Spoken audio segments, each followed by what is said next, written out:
All right, greetings everyone. We are on episode 5 of Astropraxis, and today we're going to be talking about Mercury retrograde in Pisces and the trine that is making the Jupiter in Cancer. So, collectively, we thought this would be an interesting transit or topic to talk about because Mercury is in its detriment and fall in Pisces, but it's making a harmonious aspect to Jupiter, who is in its exaltation in Cancer. So, we felt like it was like quite the contradictory configuration. So first, what I'm gonna do is I'm gonna pull up a chart of what's going on right now and pass the baton to Tawa. Look at this. Here you go. All right. So this is just today's transits. Thank you for that intro, Brett. And as you can see, we have in Pisces here, we have this Mercury retrograde. It's in red, so that tells you it's retrograde. And then Pisces is the Lord of Pisces. Sorry, the word didn't come up.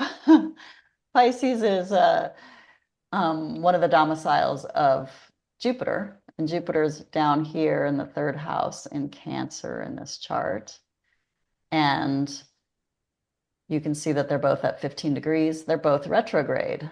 So we have a Mercury retrograde that is hosted by and supported by I just figured Jupiter. that out right now too. Retrograde. Nice. Thank you. That we can do this. Can y'all see that? Yep. That's sick. All right, my bad.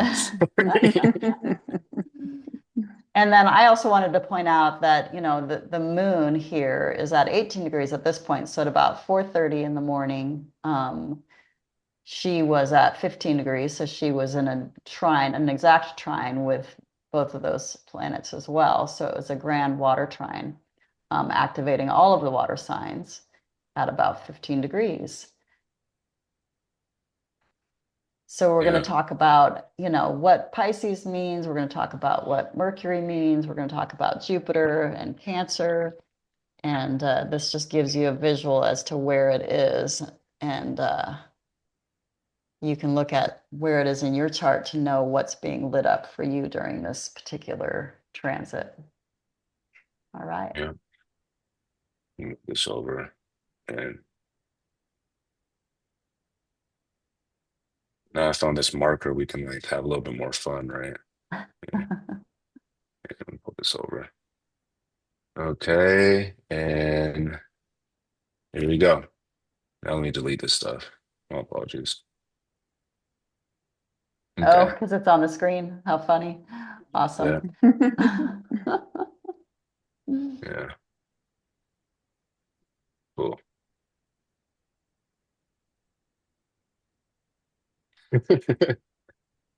So it's kind of interesting here that this that right now the Jupiter retrograde is at 15 degrees of Cancer, because 15 degrees of Cancer is its exact exaltation degree.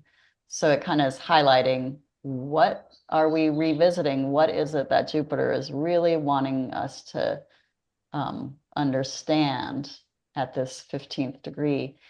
Also, kind of interesting, it's International Women's Day today. Cancer is a sign that kind of is representative of women and mothers. Um, so some interesting little pieces that fall into line with this transit. All right, Brett, it's all you, I believe, at this point. Mercury. Natasha, let's Yes. go. Okay, Mercury. So Mercury right now is retrograde in Pisces, as both Brett and Tawa said. Excuse me. And as I struggle to speak while I'm coughing, this we're talking about the sign of communication. Mercury is the planet that governs curiosity. It wants to ask the questions why and find out, those answers.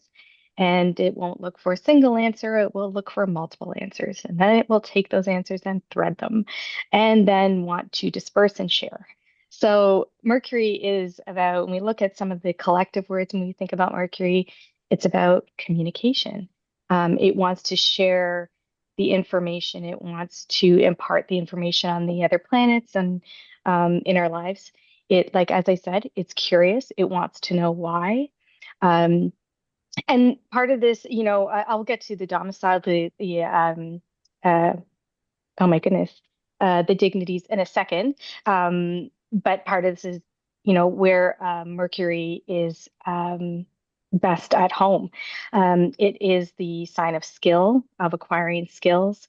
You often see with Mercury, you're looking at multiple things. I've heard the analogy before as puzzle pieces, which is a great analogy to look at with Mercury. Mercury likes to take the information, separate it, and then identify it. And so add a title, add a category so that it can compare and contrast between what it has learned. And as I said, is once it figures out, okay, these are the different components of a single thing, it will thread it together and then it will take off. And so we see Mercury is also related with transportation and speed and movement and travel.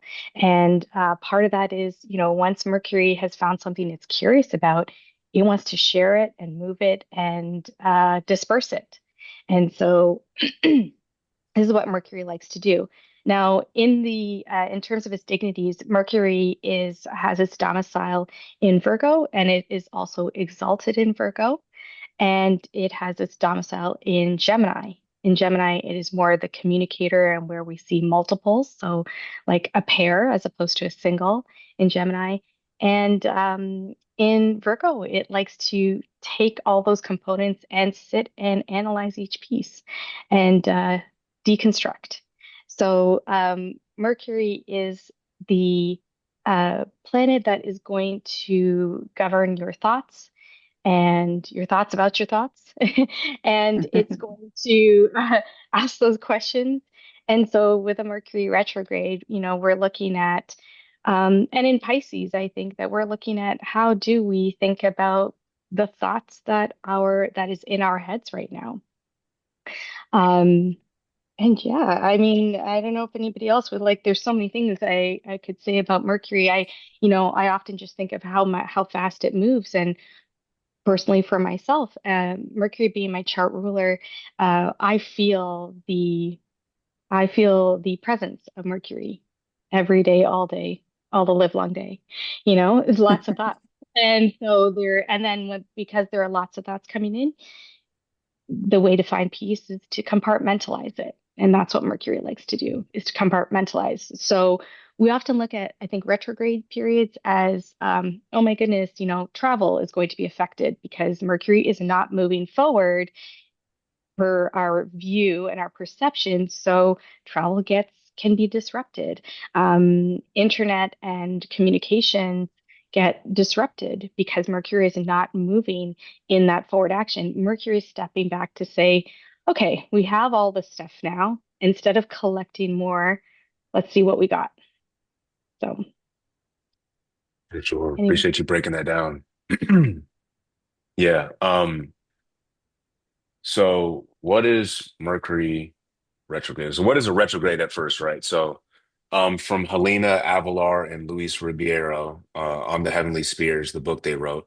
My apologies if I mispronounced their names, but it is when a planet slows down its motion until it apparently stops, reverses its course, and begins to move in a direction opposite to the order of the sign. So they also said this, and I thought this was interesting, that this apparent reversal occurs when Earth passes the slower planets that are outside of its orbit.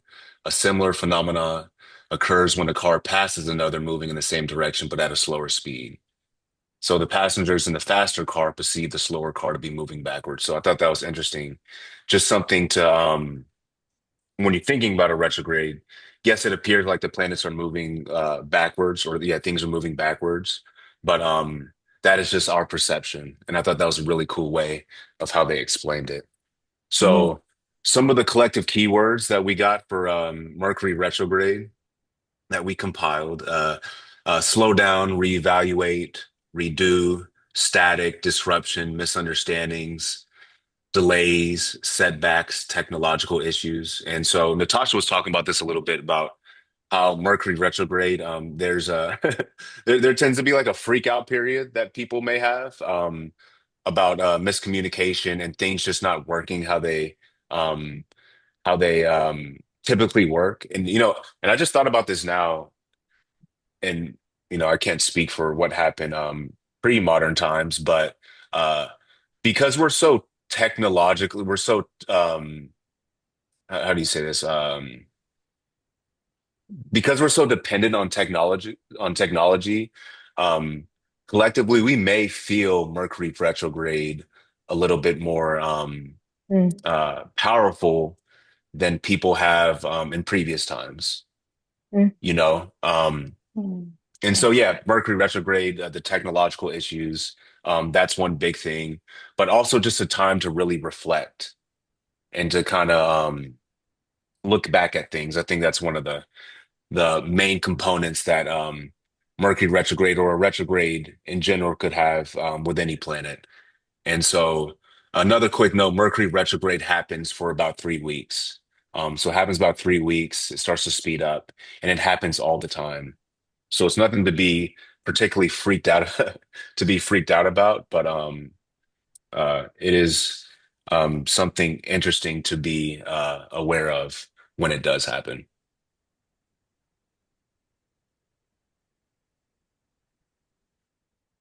Great, thanks, Brett. So we want to talk, we've talked about, this retrograde, Mercury retrograde. It's in Pisces. We want to kind of break that down through the lens of Pisces and get a feel for, what that means through the sign of Pisces that it's in. So we want to take a look at the symbol of Pisces. That'll tell us more about the nature of this Mercury retrograde. So, Pisces season runs February 19th through March 20th. And we think of this time of year is when we think of this time of year, it's where the light is beginning to take over after a long period of darkness. So we can see in the symbolism of Pisces this reaching for the light. Um, and this time frame is where, basically we're coming March 20th, March 21st, we're coming into spring, the lighter parts of the year. So through this nature, Pisces can feel transitional, transcendental. It can feel like there's a tension between like rising between the darkness and the light. So kind of like a feeling of like rising up from the depths.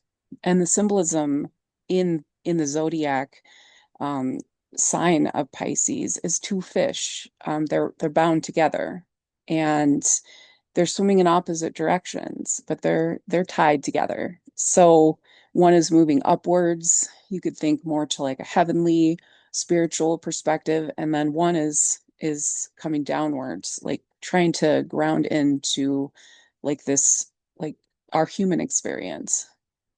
And so when we look at this, it expresses this tension between these two, the spiritual and the physical, can creates this like mystical, elusive feel for Pisces. And I mean, this is a place where when we're reaching for the earth, but we're also reaching for, you know, the heavens, if you will, we can feel like we've like lost our grip sometimes on what's real and sometimes just get swept up or taken away or want to just like rise above, and then again there's always that tension that wants to bring us back down. So this Mercury in retrograde, when we look at it through the perspective of Pisces, we're seeing that tension specifically, like, and these can bring feelings of like what is real, what is an illusion, and where are we going. That can, in this pause, in this Mercury retrograde, can be a very real thing that we're all experiencing. Where are we going right now? So and that anxiety that comes with it. But the work of Pisces is to reconcile the spirit and the matter. the spirit and the physical body. So where those 2 points come together. So I think, as we go through this retrograde, remembering, understanding that this is the dynamic that we're experiencing, and um, taking some time to like pause and reflect on how we can exist in both places at the same time, which is a very like emblem of Pisces. So some of the collective keywords that come out of this, just spiritual curiosity, mysticism, of course, surrendering uh to like grounding in or expanding out, being malleable, being more flexible. Pisces is the um, feminine temple of Jupiter, and Venus is exalted there. So definitely, um, definitely a little bit softer, I would say, imaginative. We can say apprehensive, sometimes holding back, sometimes wanting to just escape, and but also having empathy because you understand the difference between, you understand the dichotomy between the two tensions that it holds. So with that being said, you can pass it on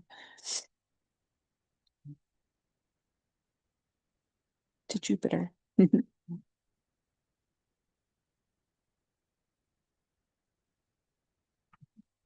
Sorry, had to unmute myself.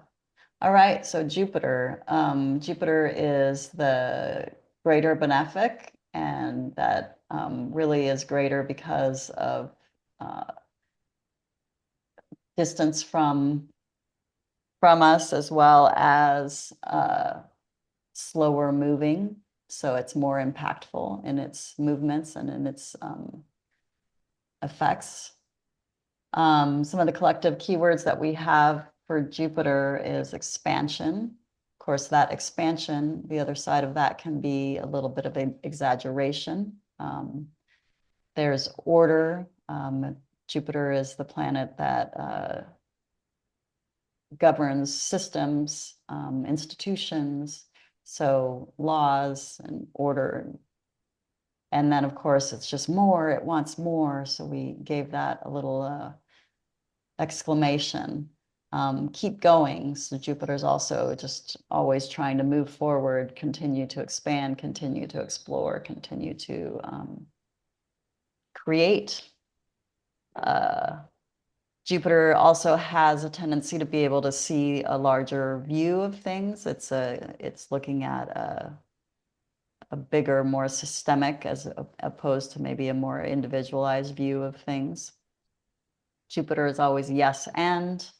So it's additive. It's never trying to take away. It's always just trying to increase and add ideas and options to things.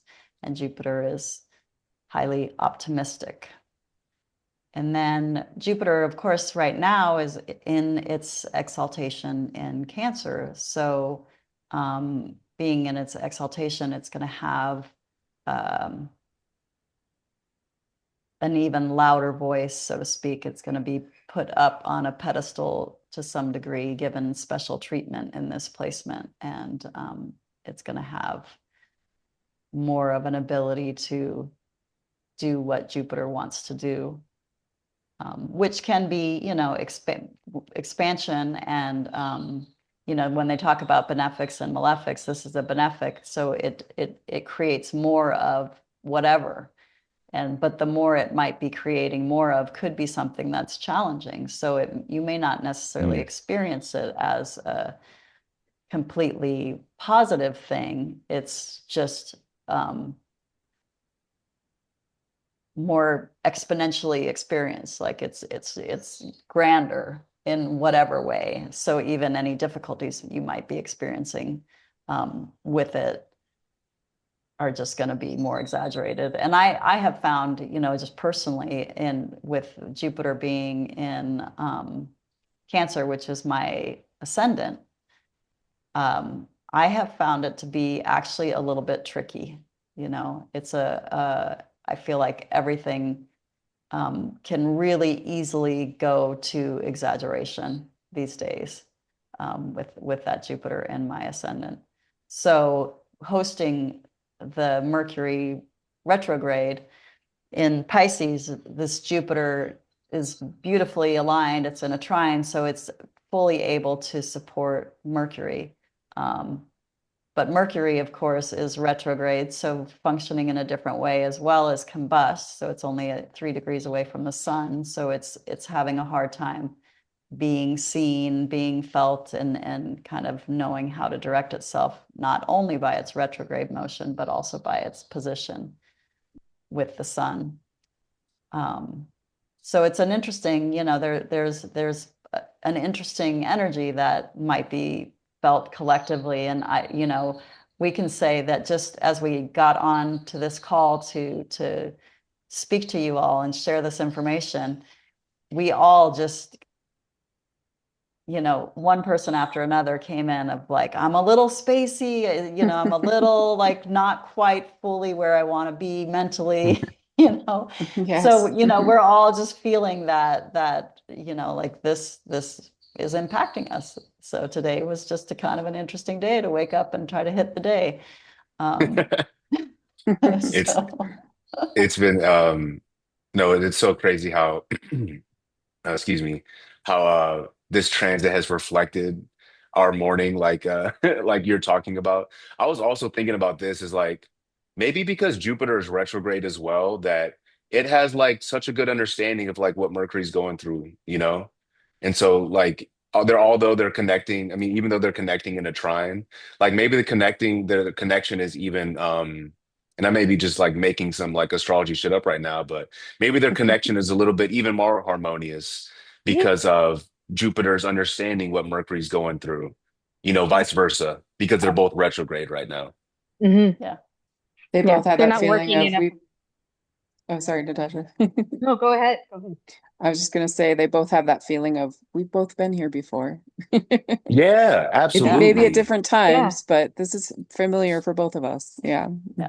Yeah. Yeah, Yeah. No, and I I was just oh, my bad, you go. sorry. No, no, no. I was just kind of jumping off what you were saying is that you don't have an opposing force of one planet moving forward and one planet moving backwards, right? So even in a retrograde, Hmm. both are moving backwards, both are in a reflective state rather than and with Jupiter always wanting to charge forward and Mercury actually kind of always wanting to charge forward, it's actually almost kind of nice that we have like this breather of both of them slowing down for a little bit to collect themselves before Mercury gets into Aries, right? Before that powerful push forward outside of Pisces. So yeah. Yeah, it's like they're hugging each other. Yeah. That's a very Got you. I got water you. sign Yeah. thing to say, and I think Big that warm hug. bridges Yeah. exactly, and I think that Yeah. I'm gonna bridge that into Cancer. So Jupiter's in Cancer. Some of the collective keywords that we put together. So Cancer is nurturing. Cancer can be defensive, um, protected in some ways. Cancer's one's inner world, somewhere where it's very comfortable at times. Cancer's food, where that's also comforting as well. Guarded, instinctive, sensitive, fortune.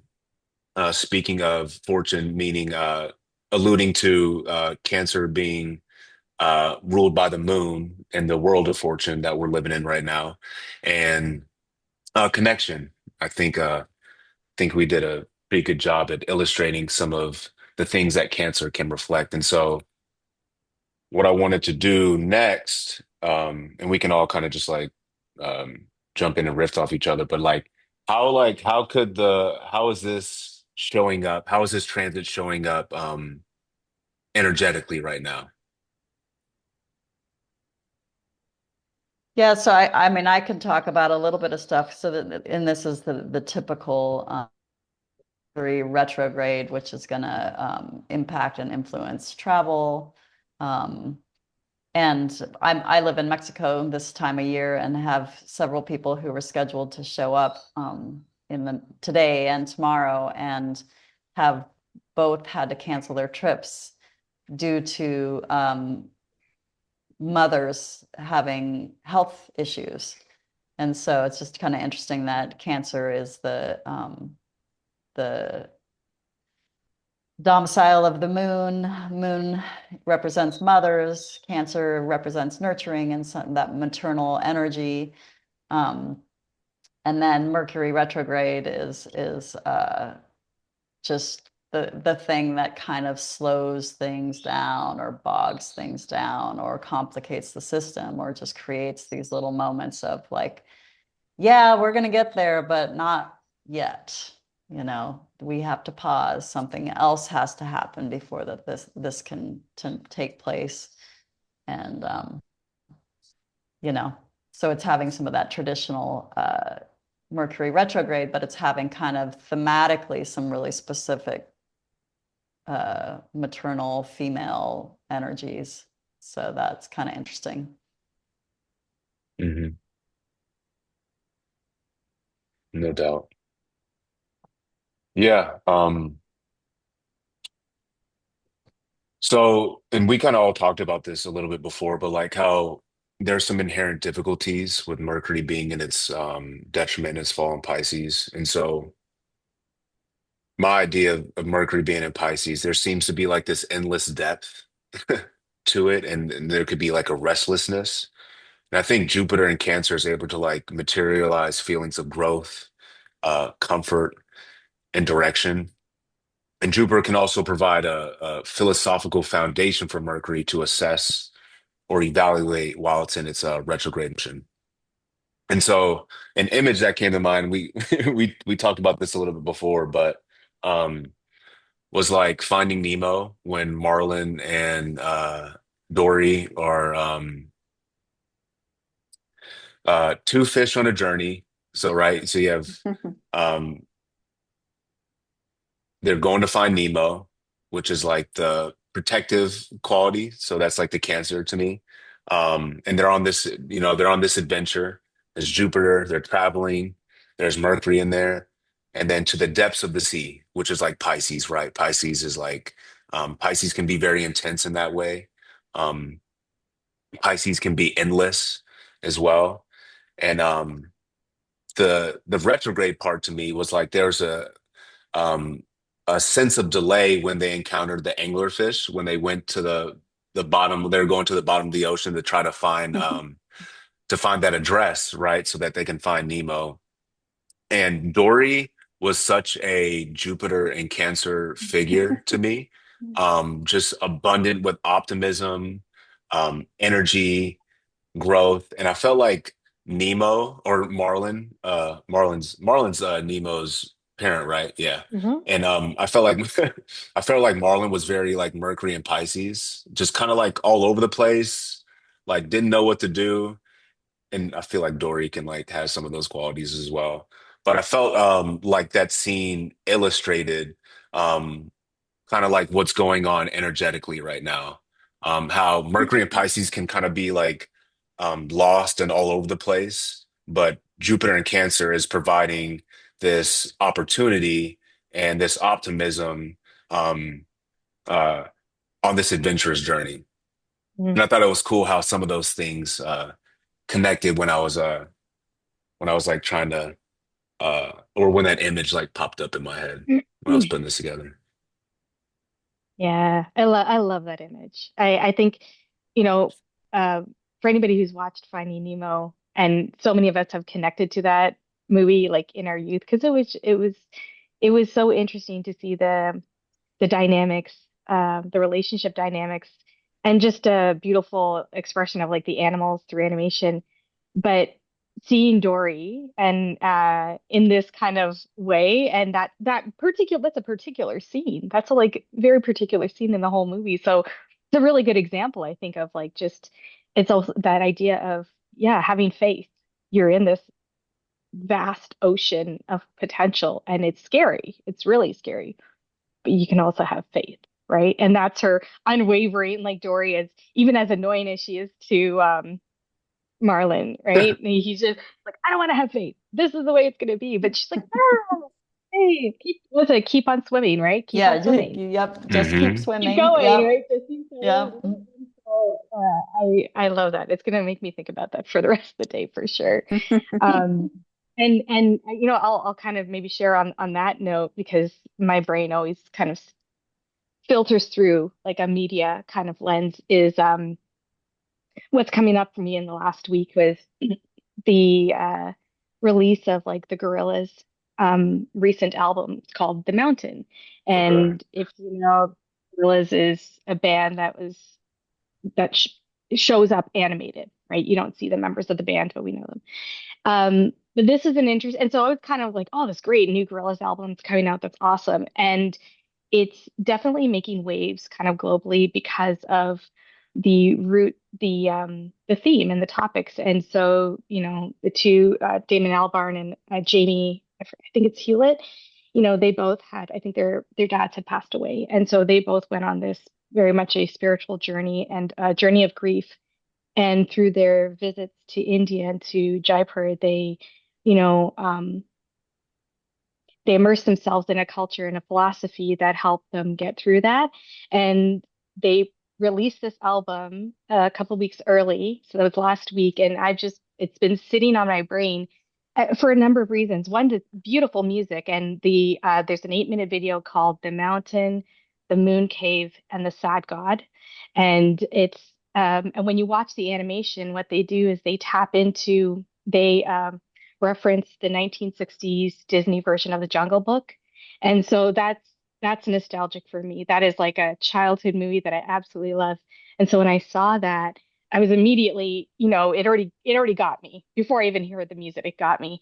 And then I watched this whole music video that just talked about reincarnation, death and rebirth, and giving in to faith.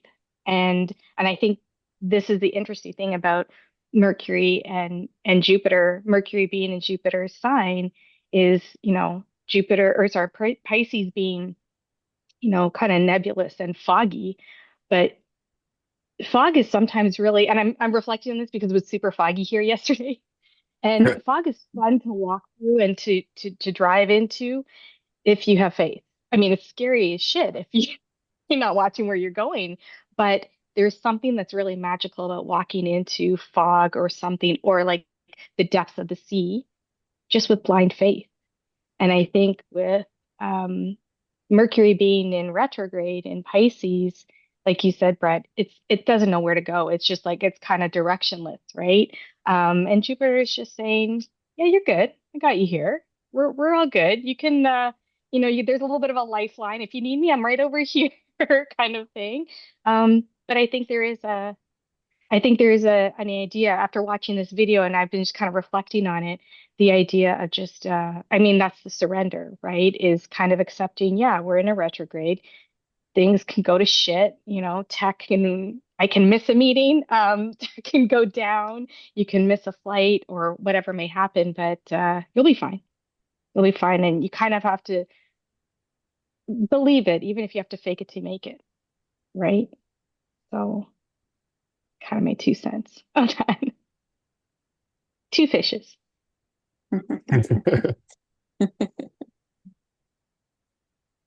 For sure. Okay. Does anybody have anything else to add?